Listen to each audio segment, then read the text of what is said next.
continue to do so.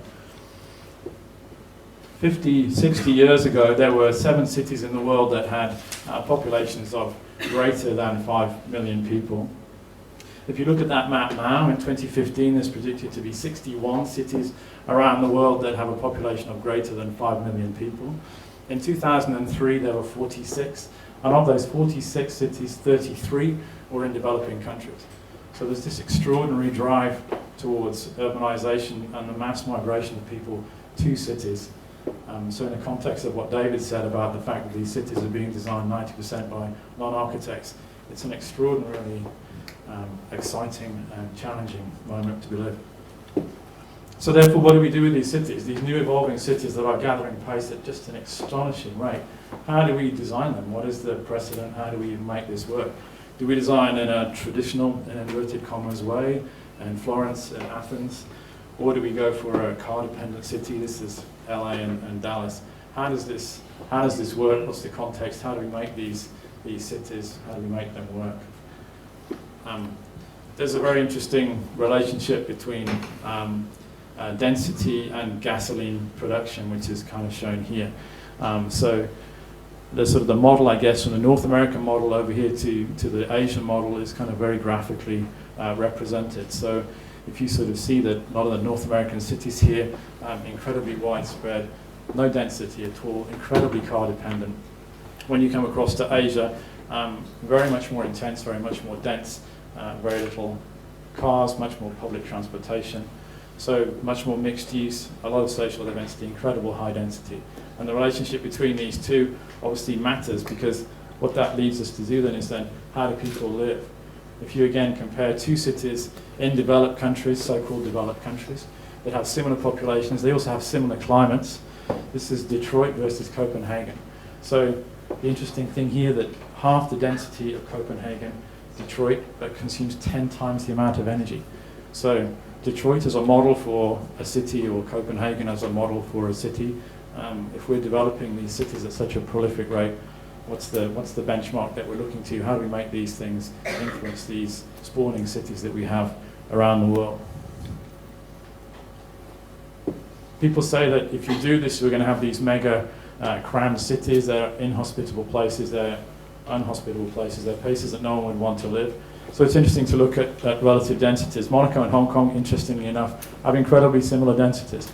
Obviously massively different populations, but density proving that it can be an incredibly attractive place to live. Monaco, virtually the same density as Hong Kong.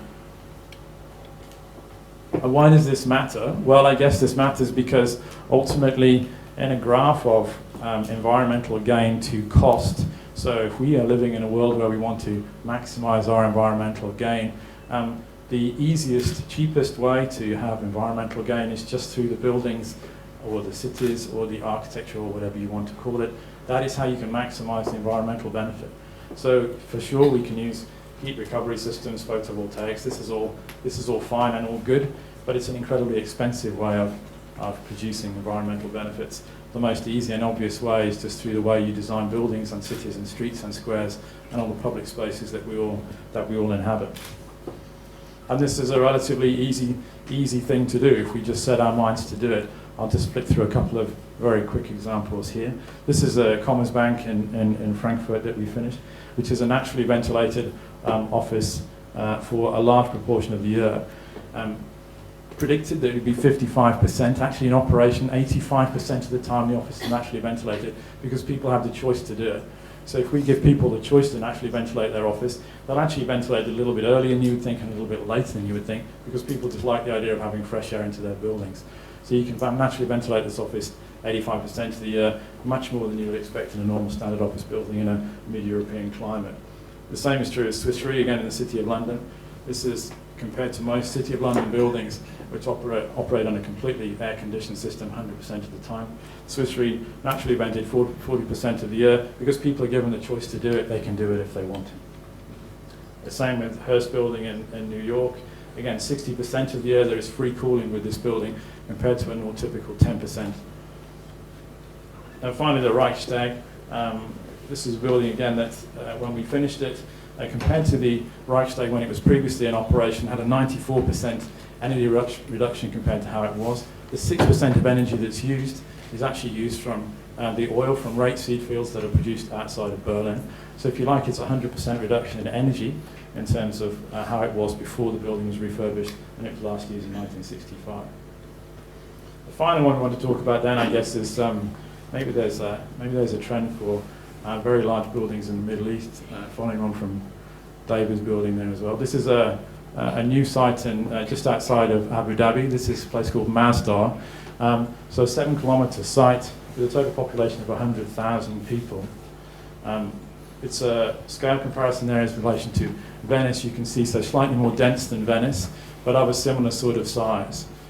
But the idea being that if we sort of design these things cleverly and efficiently, we can actually make the spaces work with actually no extra cost. So standing in the middle of the desert in Abu Dhabi, you're going to be 67 degrees C. If you go into central Abu Dhabi and stand outside, unbelievably it's even hotter, so 71 degrees C. If you can shade those spaces, you can bring it down. If you can shade those spaces and bring green gardens into there, you can bring it down even further. So this is a way of designing a space which is costs you nothing. It's just through the way we sort of use and design the cities. So is this the challenge that we have for the city? Is this how we make this thing work? Why does this really work? And this is my final couple of slides, because I guess this is really the key issue.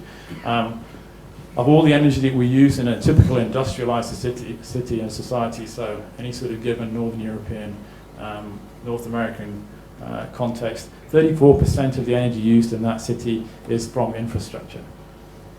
Of that, 26% of that is actually used on moving people around. So if you combine that with the fact that the other 44% of the buildings, 70% of all the energy that is used in any given city that we work in and live in is actually going to be used on buildings and getting people to and from buildings.